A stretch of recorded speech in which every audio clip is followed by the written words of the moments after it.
Alright guys, how's it going? It's Glenn Page and we're going to be doing a music review today. I haven't actually reviewed any albums yet, but this is going to be my first official music review and it's a good one. I'm reviewing the Monkees' Christmas Party, which just came out this year. Just came out in 2018. And I have to say that I was pleasantly surprised by this. This is actually a really good album. I'm not going to beat around the bush. I'm going to cut right to the chase and tell you this is really good. If you're a Monkees fan or if you're a Christmas music fan, I would definitely add this to your list. I know it's getting really close to Christmas, but if you have a Monkees, if you know anybody who really likes 60s pop, or even just good pop. It doesn't even have to be 60s pop. If they like good pop and they like Christmas, this is a great album to check out. And I have to say, it actually transcends Christmas because I'm not really a big Christmas music guy myself. I mean, I love the Monkees, but I'm not big into Christmas music per se. And this is really well done. So the first thing I want to say is I want to say thank you to the Monkees, first of all, the surviving members and Davy. I want to say thank you to Micky and Mike and Peter. I know there were some health problems this year, so thank you for doing this. I consider any Monkees music at this point a blessing. I would also like to say thank you to John Hughes and Andrew Sandoval and everybody over at Rhino who is so committed to putting out good Monkees product, even to this date. I mean, the Monkees name couldn't be in better hands with Rhino, in my opinion. So this is a great album, actually. Much better than it has any right to be. I was a bit apprehensive. Now, when I first heard the first single, Unwrap You at Christmas, that's an Andy Partridge from XTC song. Andy Partridge from XTC wrote it. Micky singing it. I was a little apprehensive. I wasn't quite sure about that one at first, but it's so buoyant and happy and Christmassy, and it's a very traditional melody. It just kind of bounds along. Some people have taken some issue with some of the lyrics. They say they're a little weird for someone older to be singing it, but I think it works fine. And Micky sounds so young anyway, it doesn't really matter. So it's just fun and it's catchy, and after one or two listens, you're just singing along. And that's the thing. There's a mix of new songs and traditionals on here. They did a really good job of balancing some really strong new material with some traditional favorites, and the selections are really good. You know, they're very tasteful. Everything that they chose was well chosen. And there's a couple of Davy songs on here too, which they pulled from the archive. So we're going to go through it track by track real quick. So Unwrap You at Christmas, like I said, I was a little doubtful about that one at first, but it's pretty catchy and it's fun and it's buoyant. It just bounces along and the production is good. What Would Santa Do? I love that one. Micky singing that one, and literally it almost brought tears to my eyes how good Micky sounds in 2018. Micky Dolenz sounds great. If you like Micky Dolenz's voice, if you ever liked his voice, you need to hear it. The chorus is just excellent. It was written by Rivers Cuomo of Weezer, and Weezer's kind of hit and miss for me. I don't like everything that they do, but this one, this is a really good song, and it's not even, you don't even have to be in the Christmas spirit. It's just it is a Christmas song. It's kind of goofy and fun. It's What Would Santa Do? It's just a really good song, and I could listen to it at any time of the year. Honestly, that one I could just listen to anytime.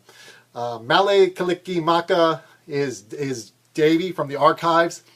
You know, Davy. I'm not the biggest Davy fan, but I appreciate the contrasting colors and flavors that are in the Monkees, and that's a big part of the Monkees' appeal, is that they have these different things going on with the country rock, and Davy with his Broadway thing, and Peter with the folky thing, and all the different, and Micky with his bluesy, gritty, smooth vocal, vanilla vocal.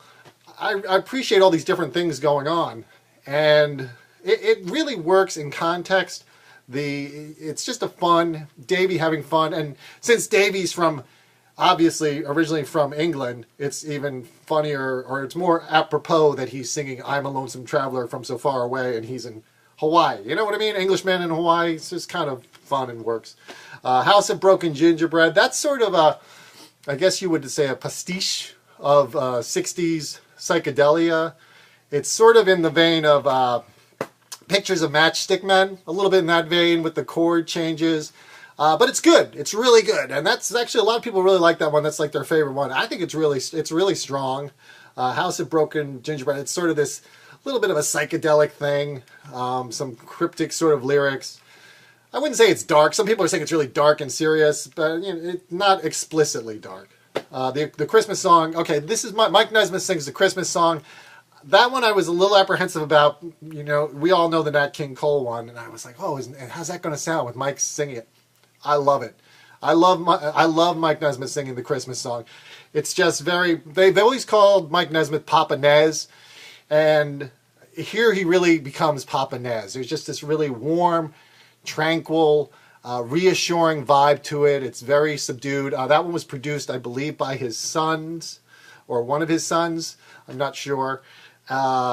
And it's just really well done. And Mike's vocal is warm, and it's just tender and relaxing, and there's something very comforting about it. So it fits very nicely. Christmas Party is kind of cool. It's written by, I believe, Peter Buck of REM. And why don't I just look at the credits? That would make more sense. Christmas Party's got this insistent riff, kind of an insistent groove, which goes through the whole thing, and it's really cool. Yeah, Peter Buck and Scott McAfee. I should know who that is, right? I should. A lot of this was produced by Adam Schlesinger of Fountains of Wayne, and he does a pretty good job.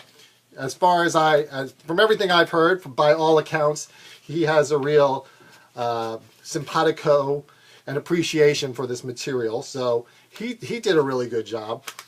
I'm not, let's see, what do we got next? So Christmas Party is really good. That's another original.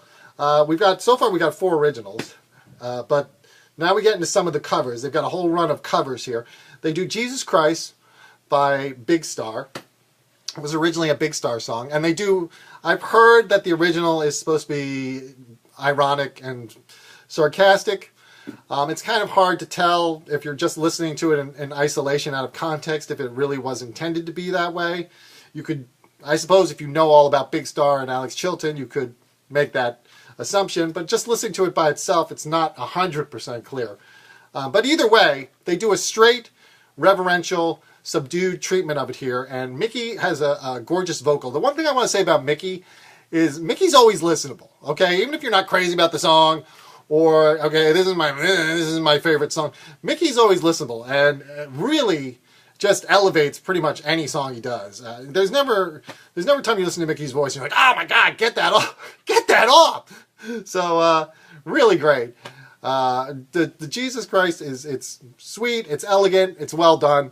It's a nice treatment, a nice arrangement. Most of the covers, the traditional songs and the covers are pretty much straight treatments of the songs. They did pretty much a straight arrangement. A couple of them I was wondering maybe they could have gone out on a limb and done something a little crazier. But it's nice if you want to just have a traditional Christmas album. They kept pretty true and subdued, and they didn't go crazy with the material. But they did, of course, it has that Monkees flavor to it. So the next thing they did was I Wish It Could Be Christmas Every Day. Much bigger Christmas song over in the UK, originally done by the band Wizard. And that one, I feel like Micky's voice is a little low in the mix on that one.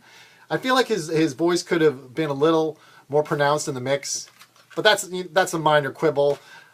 Seems like he might have been a little bit more tentative about it, but again, always listenable. Micky's always really listenable, and it's really good.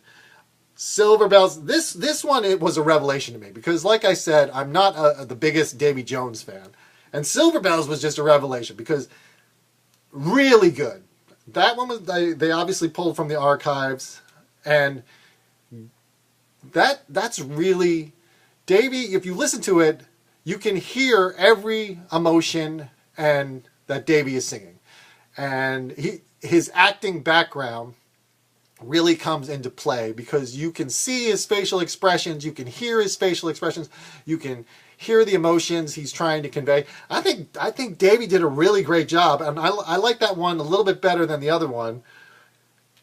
A really great version of Silver Bells by Davy Jones. If you like Davy Jones and you like Christmas, you should definitely check that out. Wonderful Christmas Time, the Paul McCartney song. A lot of people do not like that song, the Paul McCartney song, but I guess they figured they would cover it because Paul's a Beatle, obviously Monkees, Beatles. I feel like Mickey's a bit tentative on that one. He sings it very well, but Paul originally, when Paul did it, he was sort of in your face, I guess, and a bit more obnoxious. And that's what's sort of annoying about that song. Mickey's version isn't as annoying as Paul's version, or it isn't as in your face. I wouldn't say outright annoying, but Mickey's version isn't as in your face as Paul's version. So in that respect, some people may like Mickey's version a lot better because it's a bit more downplayed. He doesn't.